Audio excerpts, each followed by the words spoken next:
क्या उद्देश्य?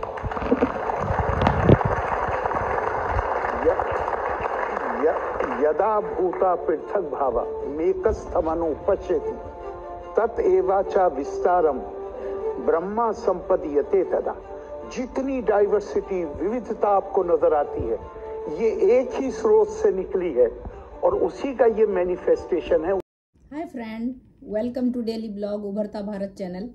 मैं हूं आपकी होस्ट रूबी ठाकुर। आज एक न्यूज़ बहुत ट्रेंड कर रहा है कि केरल के जो राज्यपाल हैं आरिफ मोहम्मद खान, उनको भी राम मंदिर में के प्राण प्रतिष्ठा 22 को बुलाया गया है। सो विशेष अतिथि में वो भी रहेंगे। आरिफ मोहम्मद खान आदरणीय व्यक्ति हैं जिनका बेबाकी से बात करते हैं हिंदू मुस्लिम मुद्दे पर। उनके लिए जो है सबसे ज़्यादा ज़रूरी है आदमी को पढ़ा लिखा शिक्षित और धैर्यवान होना चाहिए। तो उनका भगवान राम के ऊपर क्या उनकी बात है वो मैं आपको कुछ बताती हूँ। द वायर चैनल पे भी उन्होंने बहुत बेबाकी से अपना जवाब दिया कि हिंदुस्तान सबसे खुशनसीब देश है जहाँ पर मुसलमान यहाँ के रहने वाले अपने आप को सबसे ज़्यादा खुशनसीब समझें। नहीं तो आप क्या पाकिस्तान जाना चाहेंगे, सीरिया जाना चाहेंगे या और जब कंट्री जाना चाहेंगे? तो ये जो है अनेकताओं में एकता जो हमारा देश है वो सबसे महान है। तो आरिफ मोहम्मद खान ने कहा है कि आज एक देश के पास इतने न्यूक्लियर बम हैं कि दुनिया खत्म करने के लिए काफ़ी है। ये दुनिया खंड खंड में बटी हुई है। 1948 के बाद सबकी होड़ मच गई है कि एक से एक ऐसे हथियार बनाया जाए जो कि सब एक दूसरे का सत्यानाश कर सके। तो इसे किसी ऐसे देश के संदेश की ज़रूरत है जो सबको इकट्ठा कर सके। मतलब ये सारी जो हथियारें हैं, वो जो होड़ मची हुई है, जो दुनिया में तबाही लड़ाई का एक बार मंजर होता है शुरुआत, तो इसमें कितने आदमी का जान जाता है। जो इंसान के नाते सबको सम्मान दे सके। जिंदगी का मकसद खुशी हासिल करना होता है, जिंदगी का मकसद ज्ञान प्राप्त करना होता है। तो ये एक्चुअली क्या है, बहुत ही इनका फिलॉसफी बहुत हाई लेवल का है, जो अगर सब समझ ले तो कभी लड़ाई और कभी आदमी के एक दूसरे के लिए द्वेष पैदा नहीं। इल्म प्राप्त करना होगा। जिंदगी का मकसद ज्ञान प्राप्त करना होता है, जिसको उर्दू में इल्म प्राप्त करना कहते हैं। उन्होंने कहा, मैं किस घर में पैदा हुआ यह महत्वपूर्ण नहीं है, महत्वपूर्ण यह है कि मैं क्या करता हूँ। भारतीय संस्कृति के मुताबिक, इस्लाम के भी मुताबिक कर्म प्रधान होता है। जो हम काम करते हैं वो सबसे ज़्यादा उसकी विशेषता देना चाहिए। उन्होंने कहा, इंसान अकेले नहीं रह सकता है। इंसान क्या है, सामाजिक प्राणी है। इंसान क्या, जानवर भी अकेले, जैसे कुत्ता है, उसको आप जंगल में छोड़ दीजिए तो वो मर जाएगा। वो भी सामाजिक है, हम ही लोग के साथ वो रहेगा, हम ही लोग के साथ रहना पड़े। उसी तरह आदमी भी सामाजिक है, एक दूसरे के बिना वो रह नहीं सकता है। उन्हें समाज चाहिए। समाज के लिए कोई सिद्धांत होता है। कोई भी समाज के लिए, कोई भी सिस्टम, समाज में रहने के लिए एक सिद्धांत होता है, एक तरीका होता है, आधार होना चाहिए। भारतीय संस्कृति ना रंग से, ना भाषा से, ना इबादत करने के तरीके से परिभाषित होता है। हमारे यहाँ संस्कृति है, सबको आज़ादी है।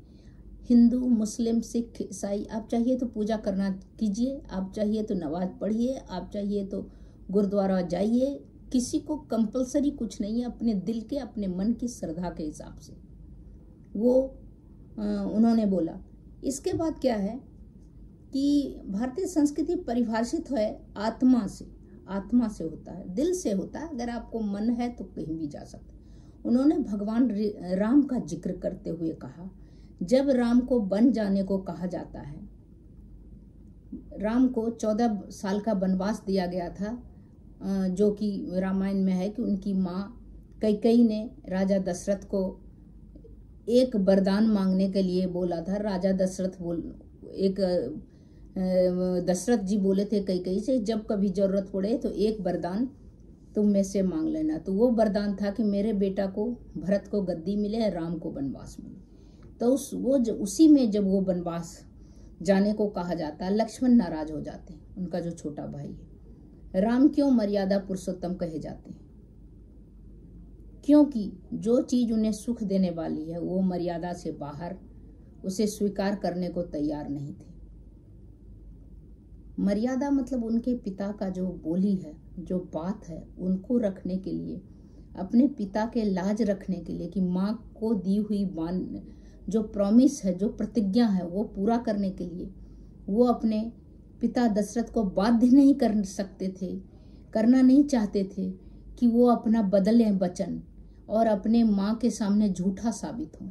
इसके लिए अपने पिता के मान, इज्जत, मर्यादा करने के लिए उन्होंने उनकी प्रतिज्ञा की लाज रखने के लिए जंगल जाना ज्यादा मुनासिब समझा।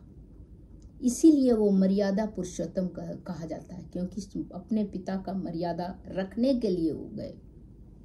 क्योंकि जो चीज उन्हें सुख देने वाली है वो मर्यादा से बाहर थी। चाहे हम राजनीति में हैं, डॉक्टर हैं, इंजीनियर हैं, हम कहीं भी काम करते हैं, जिन लोगों की जिम्मेदारी हमारे ऊपर है उनको हम किस नज़र से देखें, ये शिक्षा हमें राम से मिलती है।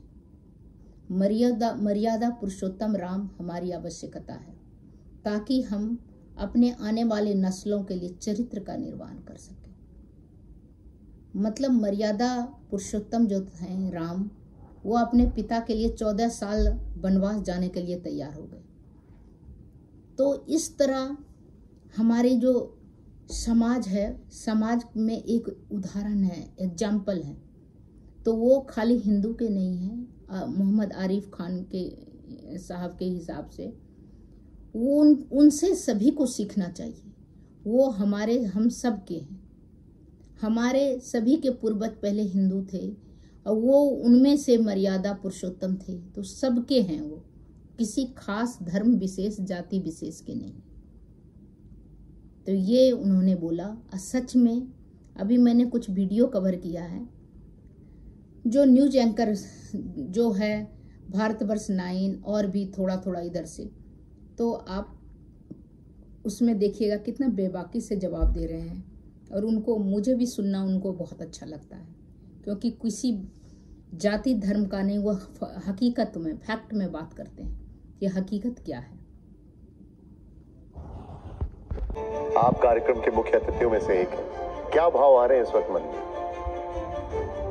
देखिए, बुनियादी तौर पे मैं इस तरह देखता हूँ कि इंसान को, मानव को बहुत तरह परिभाषित किया गया है कि वो सामाजिक, सोशल एनिमल है, सामाजिक प्राणी है, आध्यात्मिक प्राणी है, और भी कई परिभाषाएं दी गई हैं। उसके साथ एक बात नहीं भूलनी चाहिए कि वो महत्वाकांक्षी प्राणी, और महत्वाकांक्षा अगर किसी आदर्श चरित्र से मर्यादित नहीं होती है तो वो महत्वाकांक्षा दूसरों के लिए बहुत खतरनाक बन जाती है। लेकिन हम भारतीय हैं तो हमें भारतीय संस्कृति को समझने का प्रयास करना ही पड़ेगा। हमारी संस्कृति इंसान के अंदर, इंसान नहीं अकेले, जानवर और चिड़िया के अंदर भी, पेड़ के अंदर भी आत्मा को देखती है, जिसका मतलब है उसका भी शोषण करने का अधिकार हमको नहीं है। तो मैं अगर बस इंसानों में और उनमें फर्क इतना है कि वहां ये मानते हैं कि वहां चैतन्यता की कमी है, तो इंसानों में मुझे हर किसी के अंदर आत्मा के रूप में मुझे दिव्यता नजर आती है। तो फिर ये बताइए मुझे, राम किसके हैं? क्या राम धर्म से बंधे हैं, क्षेत्र से बंधे हैं, किसी संप्रदाय से बंधे हैं? नहीं, यही मैं तो कह रहा हूं कि जो चीज हमारे यहाँ किताबों में है, जो ग्रंथ हैं उनके अंदर है, उसका अगर मूर्ति रूप कोई है इस देश में, तो वो भगवान श्री राम।